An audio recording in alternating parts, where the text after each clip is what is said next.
فرمایا جس نے میرے قرآن سے منہ موڑا فَإِنَّ لَهُ مَعِيشَةً ضَنْكَ، اس کی زندگی تنگ ہو جائے گی، کروڑوں پتی ہوگا، تنگ ہوگا، مربوں میں اس کا محل ہوگا، تنگ ہوگا، جہاز اس کے صحن میں اتریں گے، تنگ ہوگا، تالاب اس کے صحن میں ہوں گے، تنگ ہوگا، ہزاروں قسم کے کھانے اس کے سامنے ہوں گے، زندگی اس کی تنگ ہوگی۔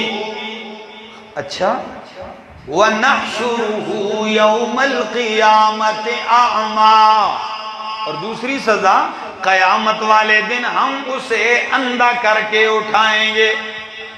کیا کر کے اٹھائیں گے؟ اندھا کر کے اٹھائیں گے۔